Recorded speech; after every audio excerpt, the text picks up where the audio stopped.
अस्सलामु अलैकुम वरहमतुल्लाहि वबरकातुहू। अल्हम्दुलिल्लाहि वकफ़ा व सलामुन अला इबादिहिल्लज़ीना इस्तफ़ा। मोहतरम सामीन और नाज़रीन, अज़ीज़ दोस्तों और भाइयों, मुअज़्ज़ज़ माओ और बहनों, आज मेरा मौजू है हज़रत मुआज़ बिन जबल रज़ियल्लाहु ताला अन्हु का, उनका तज़किरा कि वो कितने अजीम सहाबी हैं। ये मुआज़ बिन जबल सुरमीली आँखों वाले, घुंघराले बालों वाले, नहायत ही हसीन, नहायत ही जमील, बड़े ही खूबसूरत और दिलकश, जो देखता उनको वो हैरान और शशदार आ जाता है। ये वो अजीम सहाबी हैं जिनके बारे में प्यारे नबी जनाब मुहम्मद रसूलुल्लाह सल्लल्लाहु अलैहि वसल्लम ने फरमा दिया था कि मेरी उम्मत में से सबसे ज़्यादा जो हलाल और हराम को जानते हैं वो मुआज़ बिन जबल हैं। मुआज़ बिन जबल मदीना के रहने वाले, जब मसअब बिन उमैर रज़ियल्लाहु ताला अन्हु मदीना मुनव्वरा तशरीफ़ लाते हैं और आकर इनको दावत देते हैं, इस्लाम की दावत फैलाते हैं, तो मुआज़ बिन जबल उनके हाथ पर इस्लाम कबूल करते हैं। इस्लाम कबूल करते हैं। फिर जब रसूलुल्लाह सल्लल्लाहु अलैहि वसल्लम से ये मिलने के लिए, मुलाकात का शरफ़ हासिल करने के लिए मदीना मुनव्वरा से आते हैं और मक्का मुकर्रमा पहुँचते हैं, और मुआज़ बिन जबल बैत अक़बा में शामिल होते हैं और रसूलुल्लाह सल्लल्लाहु अलैहि वसल्लम के हाथ पर बैत करते हैं। बैत करने के बाद रसूलुल्लाह सल्लल्लाहु अलैहि वसल्लम इनको वापस मदीना भेजते हैं। जब मदीना मुनव्वरा आते हैं तो इनका फिर मिशन ये है कि दावत को आम करना है, इस्लाम को आम करना है, तौहीद को आम करना है। लोगों के दिलों में जो बुतों की अज़मत है, बुतों की बड़ाई है, उसको ख़त्म करना है। अल्लाह की अज़मत को बढ़ाना है, अल्लाह की अज़मत को आम करना है, अल्लाह की शान को लोगों के सामने बयान करना है, अल्लाह की सिफ़ात को, अल्लाह की अस्मा को, अल्लाह ताला के इख्तियारात को, अल्लाह के इल्म को लोगों के सामने आम करना है। लोगों को इसको समझाना है कि वो हमारा खालिक और मालिक और राज़िक है और माबूद हकीकी भी वही है। इन बुतों को छोड़ दो, ये उनकी दावत है। और उनकी दावत में एक लंबा वाक़या है, वो है बुत को फेंकने का वाक़या। ये 3 सहाबी हैं, उनका मैं तज़किरा उनके तज़किरे में करूँगा, अमर बिन जमू के तज़किरे में। लेकिन यहाँ ये बताना मकसूद है कि अमर बिन जमू जो सरदार थे बनु सलमा के, वो मुआज़ बिन जबल की दावत पर, बल्कि एक इनकी मनसूबाबंदी पर वो इस्लाम कबूल करते हैं। इनकी मनसूबाबंदी थी, इनकी मेहनत थी, इनकी सोच थी, इनका मंसूबा था।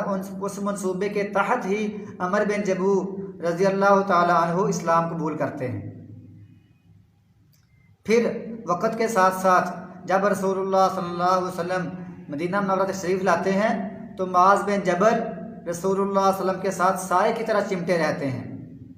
आपसे इल्म हासिल करते हैं, कुरान पाक हासिल करते हैं, कुरान पाक का इल्म सीखते हैं, अहादीस याद करते हैं।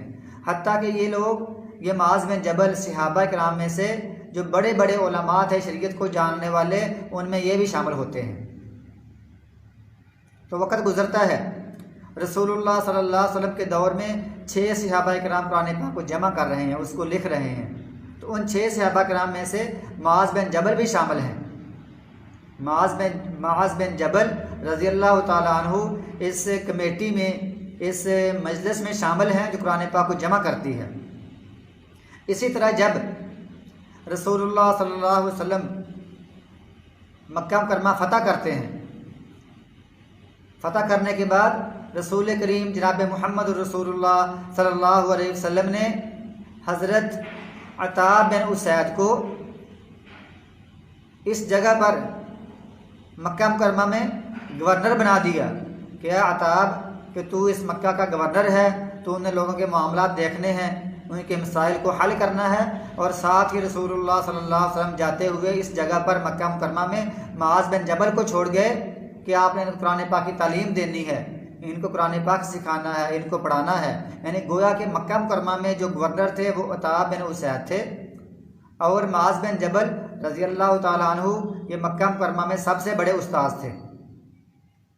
फिर उसके बाद रसूलुल्लाह सल्लल्लाहु अलैहि वसल्लम ने जब यमन के लोग आए, उन्होंने आकर कहा हमारे लोगों ने इस्लाम कबूल किया है, आप हमारे साथ कुछ साथी रवाना कर दें, कुछ मुबल्लिगीन रवाना कर दें जो हमको दीन इस्लाम सिखाएं, दीन इस्लाम के अहकाम मसाइल हमको बताएं और हमको सिखाएं।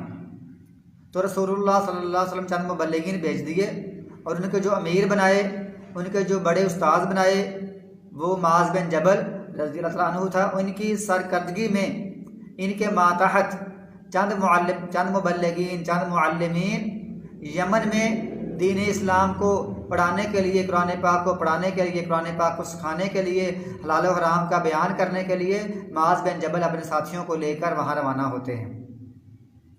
और जब ये रवाना हो रहे होते हैं, ये वाक़या बड़ा अजीब है, ये वाक़या बड़ा दिल को लगता है कि रसूलुल्लाह सल्लल्लाहु अलैहि वसल्लम माज़ बिन जबल और इन लोगों को, इन मुअल्लिमीन को, इन मुबल्लिगीन को, इन उसातिज़ा इकराम को रसूलुल्लाह सल्लल्लाहु अलैहि वसल्लम जो सबसे बड़े मुअल्लिम हैं, वो मदीना मुनव्वरा से बाहर, मदीना मुनव्वरा शहर से बाहर इनको अलविदा करके आते हैं। हालांकि बंदा अपने घर से भी लोगों को अलविदा करता, लेकिन रसूलुल्लाह सल्लल्लाहु अलैहि वसल्लम की अल्लाह के रसूल ने इनकी इज़्ज़त की, इनका इकराम किया और इनको स्पेशली मदीना मुनव्वरा से बाहर, शहर से बाहर अलविदा करके आई। और अलविदा भी कैसे किया, बड़ा मंजर है कि माज़ बिन जबल रज़ियल्लाहु ताला अन्हु अपनी सवारी पर हैं और रसूलुल्लाह सल्लल्लाहु अलैहि वसल्लम साथ पैदल चल रहे हैं। ये है वो मंजर असल में कि माज़ बिन जबल सवारी पर हैं, रसूलुल्लाह सल्लल्लाहु अलैहि वसल्लम पैदल हैं और माज़ बिन जबल को रसूलुल्लाह सल्लल्लाहु अलैहि वसल्लम नसीहतें फरमा रहे हैं, उनको अहकामात समझा रहे हैं, उनको यमनियों के बारे में नसीहतें कर रहे हैं कि ये काम करना है, ये करना है, ऐसे करना है, ऐसे करना, उनको समझाना, आप सब उनको बता रहे हैं। और साथ रसूलुल्लाह सल्लल्लाहु अलैहि वसल्लम बड़ा चाहते हैं कि और बातें कर लें, और बातें कर लें। साथ ही आपने ये भी फरमा दिया क्या माज़ आप यमन जा रहे हैं, शायद जब आप आओ तो हमारी मुलाकात ना हो, शायद ये हमारी आखिरी मुलाकात हो। तो माज़ बिन जबल रोते हुए, सिसकते हुए, आंखों से आंसू हैं, दाढ़ी तर हो गई है कि रसूलुल्लाह सल्लल्लाहु अलैहि वसल्लम से शायद दोबारा मुलाकात ना हो सके, लेकिन इस्लाम की तालीम के लिए जो असल ड्यूटी है, जो असल जिम्मेदारी है, लोगों को दीन सिखाना है, इसके लिए वह रसूलुल्लाह सल्लल्लाहु अलैहि वसल्लम की जुदाई को बर्दाश्त करते हैं और यमन की तरफ जाते हैं। यमन जाकर लोगों को तबलीग करते हैं, नसीहत करते हैं, इल्म पढ़ाते हैं, कुरान पाक की तालीम देते हैं, हत्ता कि जब वो वापस आते हैं तो वाकई रसूलुल्लाह सल्लल्लाहु अलैहि वसल्लम वफ़ात पा चुके हैं, इस दुनिया से रुखसत हो चुके हैं। जब माज़ बिन जबल मदीना मुनव्वरा पहुँचते हैं, रसूलुल्लाह सल्लल्लाहु अलैहि वसल्लम से मुलाकात नहीं होती, तो आप दाढ़े मार मार कर रोते हैं। इस जुदाई का आपको बड़ा गम है, इस जुदाई का आपको बड़ा गम है और बड़ा रोते हैं कि रसूलुल्लाह सल्लल्लाहु अलैहि वसल्लम से मुलाकात नहीं हो सकी। इसी तरह फिर रसूलुल्लाह सल्लल्लाहु अलैहि वसल्लम के बाद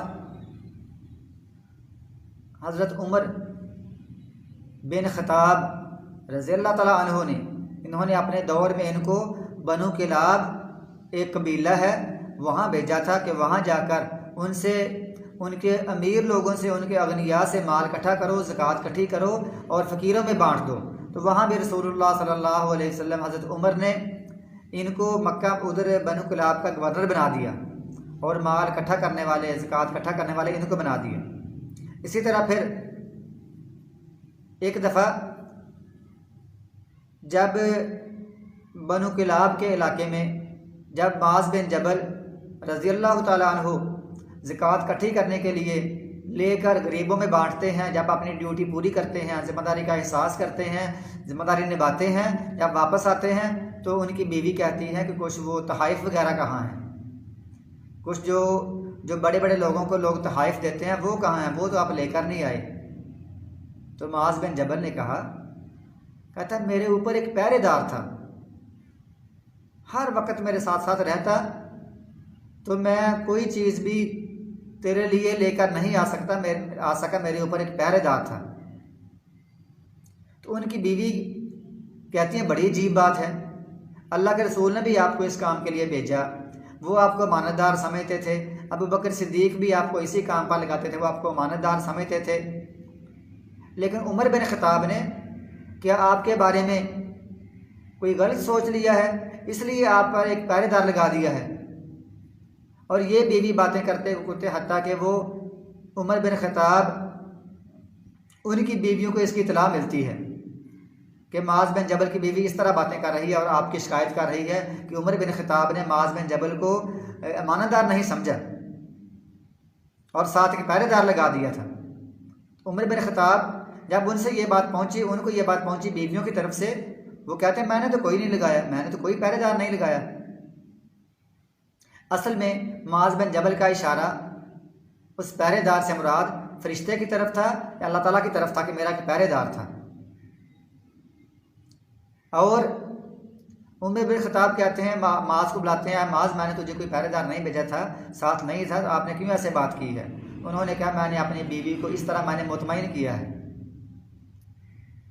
तो फिर हज़रत उमर बिन खत्ताब वो उनकी बीवी को कुछ तोहफ़ भेजते हैं और उनको जो उनकी ज़रूरत है उनको पूरी करते हैं, उनके घर वालों की।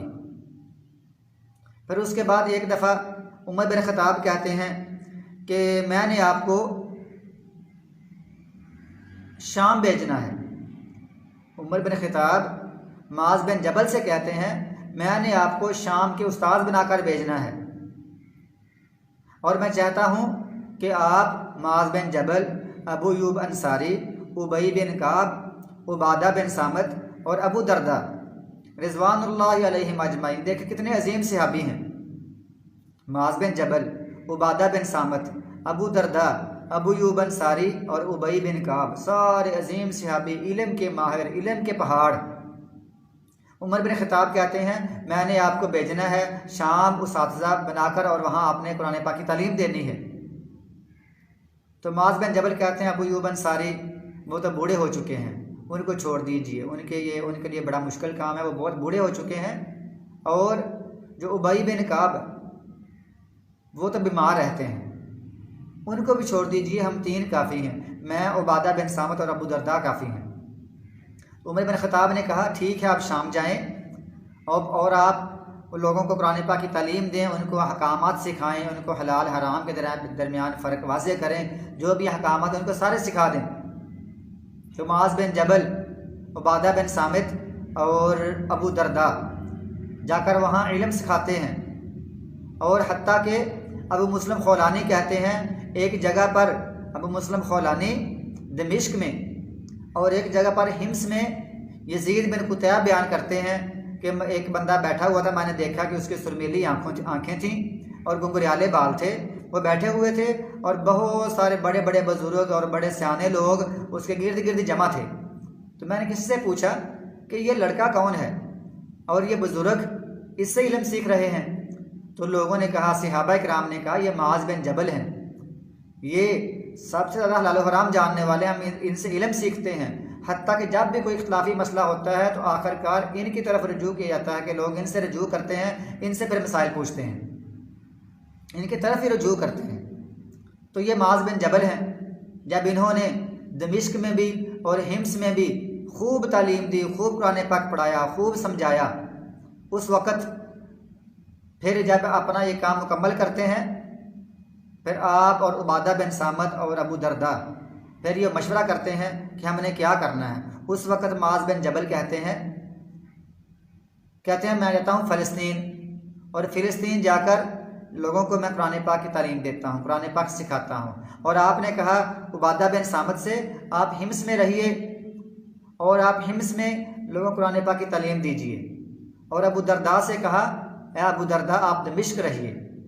गोया कि पहले तालीम इकट्ठे देते रहे, जब काफ़ी लोग जमा हो गए बाद में आपने कहा मैं फ़लस्तीन जाता हूँ और उबादा बिन सामत हिम्स में रहते हैं और अबू दरदा दमिश्क में रहते हैं। ये वो अजीम सहाबी हैं माज बिन जबल। फिर इन्हीं इलाकों में एक वबा फैली, वबा बहुत ख़तरनाक थी, उसमें बहुत सारे सहाबा किराम फौत हुए। तो माज बिन जबल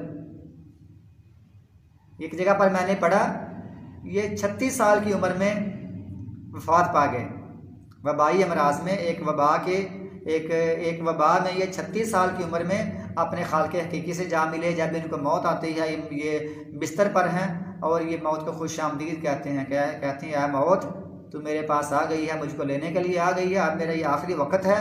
और ये कहते हैं या अल्लाह मैंने इस दुनिया में दुनिया से कोई मोहब्बत नहीं की है, या अल्लाह मैंने कोई यहाँ कोई ज़िम्मेदारा नहीं किया है, या अल्लाह यहाँ मैंने कोई मकान नहीं बनाए हैं, मैंने ज़िंदगी तेरे लिए वक्फ़ कर दी है, या अल्लाह तो मुझसे राज़ी हो जा। इन्हीं बातों पर इनकी रूह परवाज़ करती है। अल्लाह ताला इनसे राज़ी हो गया है। ये 36 साल की उम्र में अपने रब के पास पहुँचते हैं और ये उम्मत के सबसे बड़े आलिम बनते हैं, हलाल और हराम के जानने वाले। अल्लाह ताला हमें इन सहाबा किराम को अपना मयार बनाने की तौफीक अता फरमाए। हम इन्हीं के मयार के मुताबिक अपनी ज़िंदगी गुजारें। अगर हमें इल्म पढ़ना है तो खूब इल्म पढ़ें, अगर हमने तबलीग करनी है तो इल्म पढ़ें फिर तबलीग करें। इल्म में बंदा पुख्ता हो, इल्म में बंदा मजबूत हो, वो हलाल और हराम को खूब जानने वाला हो, कुरान पाक की आयात को अप्लाई कर सकता हो, अहादीस को अप्लाई कर सकता हो, वो इल्म खूब जानने वाला हो, वो बंदा इस काम में माहिर हो। अल्लाह ताला हमें इन सहाबा किराम की तरह मुख्तलिफ जगहों पर अपने घरों को छोड़ गए, मदीना को छोड़ गए, और ये कोई हिमस चले गए, कोई फ़लस्तीन चले गए, कोई शाम चले गए, दमिश्क चले गए, मुख्तलिफ जगह पर सहाबा किराम ने इस्लाम के गलबे के लिए काम किया। आज वो ड्यूटी हम तक पहुँचा गए हैं और अब हमारा काम है, हमने भी इस्लाम के गलबे के लिए काम करना है और सहाबा किराम की पैरवी करनी है, उनकी इत्तिबा करनी है, रसूलुल्लाह सल्लल्लाहु अलैहि वसल्लम की पैरवी और इत्तिबा करनी है, कुरान पाक और अहादीस पर अमल करना है और हमने इस्लाम की तबलीग को आम करना है। अल्लाह ताला हमारी ख़ताओं से दरगुजर फरमाए, हमारी कोताहियों को माफ़ फरमाए, और जो हम दीन का काम करते हैं, लोगों को दीन पढ़ाते समझाते हैं, अल्लाह ताला हमारी हसनात को